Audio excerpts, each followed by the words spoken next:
ಅಡುಗೆ ಅನಿಲ ಸಿಲಿಂಡರ್ನಿಂದ ಅನಿಲ ಲೀಕೇಜ್ ಆಗುತ್ತಿರುವುದನ್ನು ಪರಿಶೀಲಿಸುವ ವೇಳೆ ಏಕಾಏಕಿ ಬೆಂಕಿ ಹೊತ್ತಿಕೊಂಡು ಸಿಲಿಂಡರ್ ಸ್ಫೋಟಗೊಂಡ ಪರಿಣಾಮ ಇಬ್ಬರು ಮಕ್ಕಳು ಸೇರಿದಂತೆ 6 ಮಂದಿ ಗಾಯಗೊಂಡಿರುವ ಭೀಕರ ಘಟನೆ ಅಂಕೋಲಾ ತಾಲೂಕಿನ ಕೇಣಿಯಲ್ಲಿ ನಡೆದಿದೆ.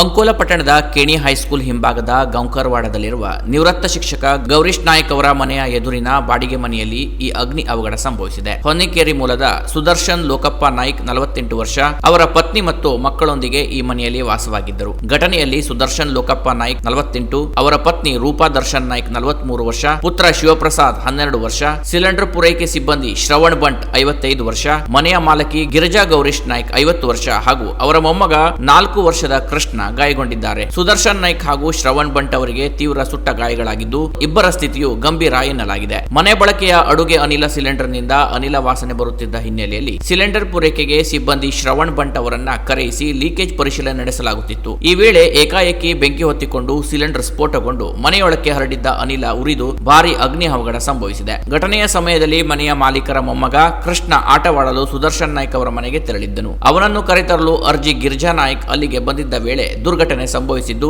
ಅವರಿಬ್ಬರೂ ಕೂಡ ಗಾಯಗೊಂಡಿದ್ದಾರೆ. ತೀವ್ರ ಸುಟ್ಟ ಗಾಯಗಳಿಂದ ಚಿಂತಾಜನಕ ಸ್ಥಿತಿಯಲ್ಲಿರುವ ಸುದರ್ಶನ್ ಲೋಕಪ್ಪ ನಾಯ್ಕ್ ಸೇರಿದಂತೆ ಇನ್ನಿಬ್ಬರು ಗಾಯಾಳುಗಳನ್ನ ಪಕ್ಕದ ಜಿಲ್ಲೆಯ ಆಸ್ಪತ್ರೆಗೆ ದಾಖಲಿಸಲಾಗಿದೆ. ಸಾಧಾರಣ ಗಾಯಗೊಂಡ ಉಳಿದ ಮೂವರನ್ನು ಕಾರವಾರದ ಸರ್ಕಾರಿ ಆಸ್ಪತ್ರೆಗೆ ದಾಖಲಿಸಲಾಗಿದೆ ಎಂದು ತಿಳಿದು ಬಂದಿದೆ. ಘಟನೆಯ ತಕ್ಷಣ ಸಮೀಪದ ನಿವಾಸಿ ಗುರುಪ್ರಸಾದ್ ನಾಯ್ಕ್ ಅವರು ಸ್ಥಳೀಯರ ಸಹಕಾರದೊಂದಿಗೆ ಗಾಯಾಳುಗಳನ್ನ ತಮ್ಮ ಖಾಸಗಿ ವಾಹನದಲ್ಲಿ ಆಸ್ಪತ್ರೆಗೆ ಸಾಗಿಸಲು ನೆರವಾದರು. ಅಗ್ನಿಶಾಮಕ ದಳದ ಸಿಬ್ಬಂದಿ ಸ್ಥಳಕ್ಕೆ ಧಾವಿಸಿ ಬೆಂಕಿ ನಂದಿಸುವ ಕಾರ್ಯ ನಡೆಸಿದರು. Ankola police inspector Chandrashekar Mathapati, PSI Sunil ಹಾಗೂ ವಿಶ್ವನಾಥ್ ಅವರು ಘಟನಾ ಸ್ಥಳ ಮತ್ತು ಆಸ್ಪತ್ರೆಗೆ ಭೇಟಿ ನೀಡಿ ಪರಿಶೀಲನೆ ನಡೆಸಿದ್ದಾರೆ. ಗಾಯಾಳು ಸುದರ್ಶನ್ ನಾಯ್ಕ್ ಅವರ ಕುಟುಂಬ ಆರ್ಥಿಕವಾಗಿ ದುರ್ಬಲವಾಗಿದ್ದು ತುರ್ತು ಚಿಕಿತ್ಸೆಗೆ ನೆರವು ಒದಗಿಸುವಂತೆ ಹೊನ್ನಿಕೆರೆಯ ಸುನಿಲ್ ನಾಯ್ಕ್ ಅವರು ತಹಶೀಲ್ದಾರ್ ಅವರಿಗೆ ಮಾಹಿತಿ ನೀಡಿದ್ದಾರೆ. ಡಾಕ್ಟರ್ ಚಿಕ್ಕಪ್ಪ ನಾಯ್ಕ್ ಅವರ ಸೂಚನೆಯಂತೆ ಸ್ಥಳೀಯ ಗ್ಯಾಸ್ ಪೂರೈಕೆ ಏಜೆನ್ಸಿಯ ಸಿಬ್ಬಂದಿಗಳು ಸ್ಥಳಕ್ಕೆ ಭೇಟಿ ನೀಡಿ ಮಾಹಿತಿ ಸಂಗ್ರಹಿಸಿದ್ದಾರೆ. ನೊಂದ ಕುಟುಂಬಕ್ಕೆ ತಕ್ಷಣ ಪರಿಹಾರ ನೀಡಬೇಕೆಂಬ ಆಗ್ರಹ ಸ್ಥಳೀಯರಿಂದ ವ್ಯಕ್ತವಾಗಿದೆ. ಈ ದುರ್ಘಟನೆಯಿಂದ ಕೇಣಿ ಗ್ರಾಮದಲ್ಲಿ ಶೋಕದ ವಾತಾವರಣ ನಿರ್ಮಾಣವಾಗಿದ್ದು ಆಸ್ಪತ್ರೆ ಬಳಿ ನೂರಾರು ಜನರು ಜಮಾಯಿಸಿದರು. ಗ್ಯಾಸ್ ಲೀಕೇಜ್ ಸಂದರ್ಭಗಳಲ್ಲಿ ಅಗತ್ಯ ಸುರಕ್ಷತಾ ಕ್ರಮಗಳನ್ನು ಕಟ್ಟುನಿಟ್ಟಾಗಿ ಪಾಲಿಸಬೇಕೆಂಬ ಎಚ್ಚರಿಕೆಯನ್ನ ಈ ಘಟನೆ ಮತ್ತೊಮ್ಮೆ ನೀಡಿದೆ.